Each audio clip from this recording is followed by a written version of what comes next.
जय माता दी सभी को। हर हर महादेव। मुझसे कुछ भक्तों ने पूछा था कि माता जी, रवि पुष्प नक्षत्र कब आ रहा है और रवि पुष्प नक्षत्र में हम सहदेवी को कैसे लें और फिर कैसे इसको हम तंत्र के प्रयोग में लाएं। यह वनस्पति सरलता से आपको मिल जाती है और इसके तंत्र में हजारों प्रयोग है। चाहे पति पत्नी का झगड़ा हो या फिर वशीकरण, काजल, तिलक, कोर्ट केस, महिलाओं से संबंधित बहुत सारी समस्याओं को लेकर। और अभी रविवार 1 फरवरी को आ रहा है रवि पुष्प नक्षत्र और उसी दिन है माघ पूर्णिमा। तो बड़ा ही अच्छा योग है। आप इस दिव्य वनस्पति को उस दिन लेकर और बहुत सारे प्रयोग में काम ले सकते हैं। तो मैं आप लोगों को विस्तार से इसकी जानकारी दे देती हूँ। पूरा ब्लॉग देखिए और देखने के बाद में आप रविवार के दिन इस वनस्पति को लेकर और अपने बहुत सारे कार्य कर सकते हैं। जैसे कि आज शुक्रवार है, शनिवार के दिन इसको निमंत्रण देना है और रविवार के दिन इस दिव्य वनस्पति को लेकर आप पूरे साल भर अपने बहुत सारे कार्यों के लिए इसको ले सकते हैं। तो यहाँ है सफ़ेद वाली सहदेवी। यह चीज़ें मैं आप लोग मैं शमशान वासनी शमशान भैरवी आप लोगों को आज रवि पुष्प नक्षत्र और रवि पुष्प नक्षत्र में कुछ दिव्य वनस्पति के छोटे छोटे से प्रयोग बताऊंगी।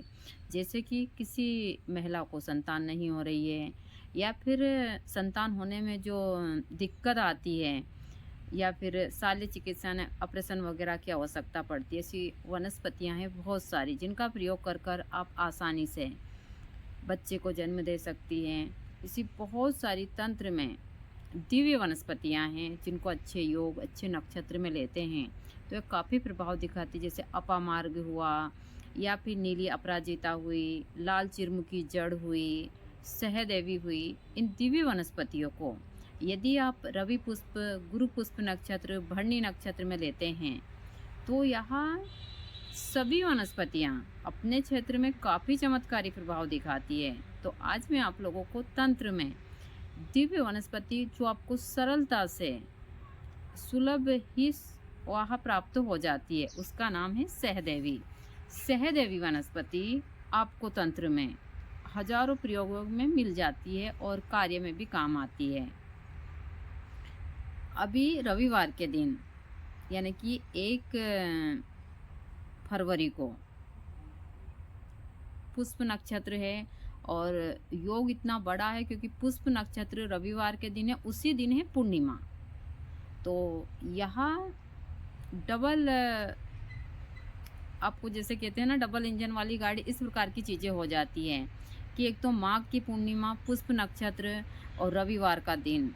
तो उस दिन यदि आप इस दिव्य वनस्पति को लेते हैं तो यह पूरे साल भर आपके बहुत सारे कार्यों में काम आती है। जैसे कि वशीकरण तिलक हुआ, काजल हुआ। काजल के साथ साथ आज मैंने अपनी आँखों में दवाई लगाई है तो मेरे आँख एकदम लाल है क्योंकि हम जब वो हमारे यहाँ तारा बनती है उसको मैं हर 1-1.5 महीने में लगाती हूँ। जो भी आँखों में झिल्लियाँ हैं वह सब निकल जाती है। तो मेरा आँख आप लोगों को लाल रंग हल्के हल्के क्या बहुत ज़्यादा ही लाल है, लग रहा है कि बहुत उस हिसाब की सारी चीज़ें हो रही है और छोटे छोटे भी लग रहे हैं। तो मैंने आज इसमें पहले उस जड़ी को डाला, फिर थोड़ी देर बर्फ़ से इसकी सिकाई की क्योंकि बहुत सारी चीज़ें मोबाइल पर काम करते और मुझे चश्मा लगाने की आदत नहीं है। तो जैसा मैंने कहा था कि पहले इनके ऊपर झिल्ली चढ़ चुकी थी गुरुजी के समय पर, लेकिन दवाई से वो अब कट चुकी, थोड़ी सी बची है। मैंने ध्यान नहीं दिया था 1 साल तो मतलब आधी आधी आँखों पर आ गई थी और अब भी मैं ध्यान नहीं देती हूँ। अब मैंने 3 महीने में आज लगाई है क्योंकि तो हल्की खुजली चल रही थी तो इसके कारण मैंने इसमें लगाई है।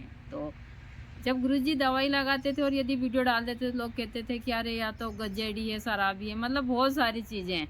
तो मुझे भी कोई बोल देगा तो पहले ही बोल देती हूँ मैं, क्योंकि लोग बाग का काम ही यही है। बहुत सारे ऐसे लोग आते हैं जिनका काम होता है कि बिना मतलब का ज्ञान देना और जो ज्ञानचन होते हैं उन्हीं के कारण बहुत सारे लोगों को काफ़ी दिक्कत आती है। जब भी आप किसी को टिप्पणी करें कम से कम, ज़्यादा नहीं तो उसके 15-20 वीडियो देखिए, कम से कम उसकी, ज़्यादा नहीं तो आप 3 से 4 महीने की जर्नी ज़रूर देखिए, उसके बाद ही टिप्पणी कीजिए। आप एक वीडियो को देखकर किसी की ज़िंदगी या किसी की उसके ऊपर सवाल मत उठाइए। पिछले साल अमन बाबा की शादी हुई थी, जब हम हमारी कुल देवी की पूजा करने गए थे तो मेरे बहुत सारे उसमें वीडियो थे, वहाँ मैंने सोशल मीडिया पर डाले। लोग बाग ने इतने गंदे कमेंट किए कि हम बता भी नहीं सकते। तो यही सारी चीज़ें होती, तो कोई इसके बारे में बाद में बात करेंगे। पहले मैं आप लोगों को जड़ी बूटी की जानकारी दे देती हूँ। बोल देंगे कि बीच-बीच में माताजी पता नहीं कहाँ से बातें ले आती है, तो मैं आप लोगों को अभी इस दिव्य वनस्पति के 3-4 प्रयोग दे देती हूँ। देखिए, मैं हमेशा बताती हूँ कि जो सहदेवी होती है, यह आपको सरलता से ही मिल जाती है, ज़्यादा भटकना नहीं पड़ता है। लेकिन इसके सभी प्रयोग एक से बढ़कर एक है और काफ़ी चमत्कारी है। यदि आप सही तरीके से इसको प्रयोग में लेते हैं तो आपके बहुत सारे कार्य स्वतः ही हो जाते हैं। जैसे कि किसी महिला को संतान नहीं हो रही है, या फिर जैसे मैंने बताया कि बच्चे होने में दिक्कत होती है, या फिर जिन पति पत्नी में लड़ाई झगड़ा हो रहा है, आपका कई दिनों से कोर्ट केस चल रहा है, आप यदि बिजनेस धंधा करते हैं तो आप तिलक के रूप में इसका इस्तेमाल कर सकते हैं, काजल के रूप में कर सकते हैं, ताबीज़ के रूप में कर सकते हैं। कोर्ट केस चल रहा है तो इसकी जड़ को आप सर के ऊपर धारण कर कर चले जाते हैं, तो 2-3 ही पैसे में आपकी सारी चीज़ें निपट जाती है। ऐसे बहुत सारे कार्य, किसी से आपको धन लेना है और उसके पास जा रहे हैं, तो इन प्रयोगों को कर कर चले जाते हैं, तो भी आपका कार्य हो जाता है। मैं अपने ब्लॉग के माध्यम से आप लोगों को बहुत सारे अनुष्ठान देती रहती हूँ, मंत्र देती रहती हूँ, साधना के साथ साथ मैं दिव्य वनस्पतियों के प्रयोग देती हूँ। और मैं खास कर यह जितनी भी वनस्पति साधनाएं या जड़ी बूटी आप लोगों को देती हूँ, यह ज़्यादातर मैं वनस्पति के प्रयोग देती हूँ तंत्र में, ताकि आप लोगों को किसी चीज़ की परेशानी ना आए और आप आसानी से इन चीज़ों को कर कर अपने घर बैठे ही बहुत सारी समस्याओं का समाधान कर सकें। इसमें नीली और सफ़ेद वाली दोनों ही सहदेवी है। यदि किसी महिला को संतान नहीं हो रही है तो सहदेवी की जड़ और सफ़ेद कटहरी की जड़ आप रवि पुष्प नक्षत्र में लेकर उस महिला को गाय के दूध के साथ में अच्छी बारीक बांट कर, और जैसे वो एमसी पीरियड से फ्री होती है, यदि उनके पति में कोई कमी नहीं होनी चाहिए। देखिए, बहुत सारी चीज़ें मैं खुलकर बताती हूँ, वरना हम महिला का इलाज करते हैं, पति में कमी होती है तो कहाँ से। यदि आप सोचते हैं कि हम ज़मीन में बीज ही नहीं बोएंगे और उसमें कितना भी पानी सींचेंगे तो उसमें कुछ नहीं होगा। हम जब बीज बोएंगे तभी उसमें से पौधा अंकुरित होकर निकलेगा। तो यहाँ महिला और पुरुष के ऊपर है। यदि दोनों में कोई कमी नहीं और किसी कारणवश उनको संतान नहीं हो रही है तो यह प्रयोग आप कर सकते हैं। भगवती की कृपा से 100% उनको संतान की प्राप्ति हो जाएगी।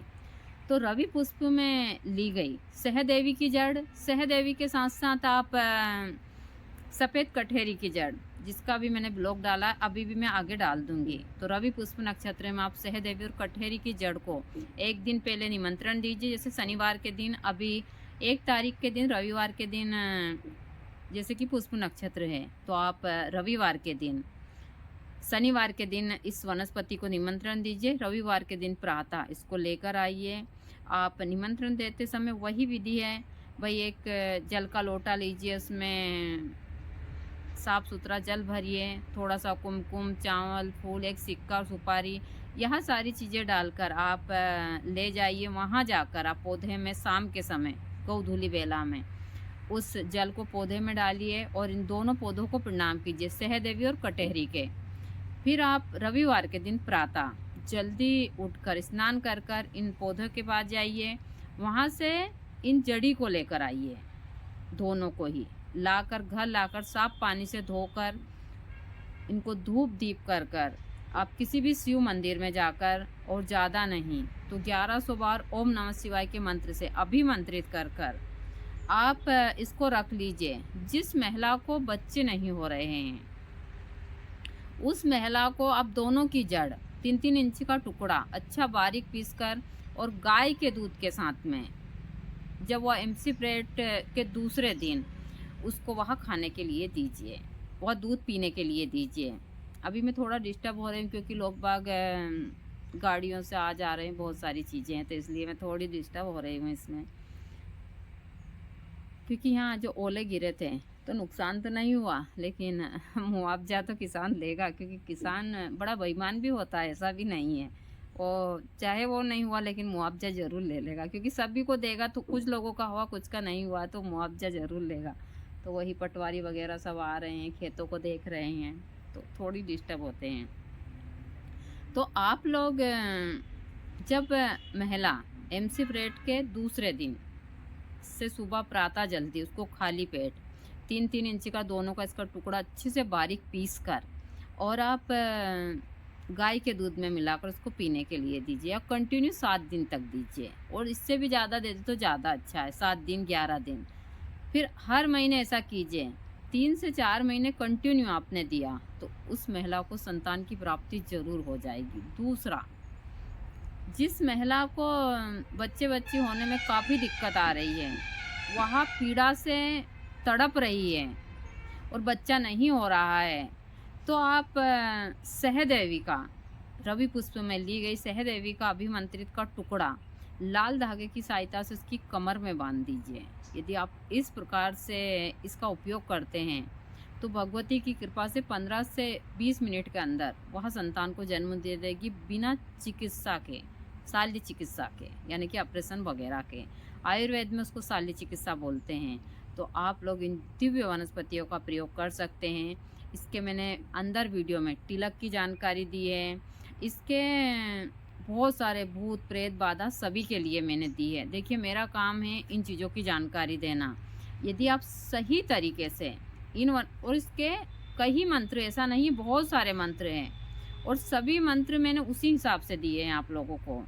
यदि आप पूरे ब्लॉग अच्छे से देखते हैं और फिर इन दिव्य वनस्पतियों को प्रयोग में अच्छे नक्षत्र में लेते हैं तो यार ज़रूर चमत्कारी फिर बहुत दिखाती है हर एक क्षेत्र में।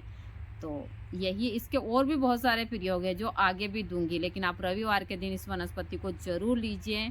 यानी कि रविवार 1 फरवरी को रवि पुष्प नक्षत्र है, उस दिन इस दिव्य वनस्पति को आप लेकर, फिर मैंने बहुत सारे आप लोगों को अंदर भी अपने वीडियो में दिए और आगे भी दूंगा, तो आप लोग फिर इसका प्रयोग कर सकते हैं। तो चलते हैं, अब कल वापस आप लोगों को मिलेंगे दूसरे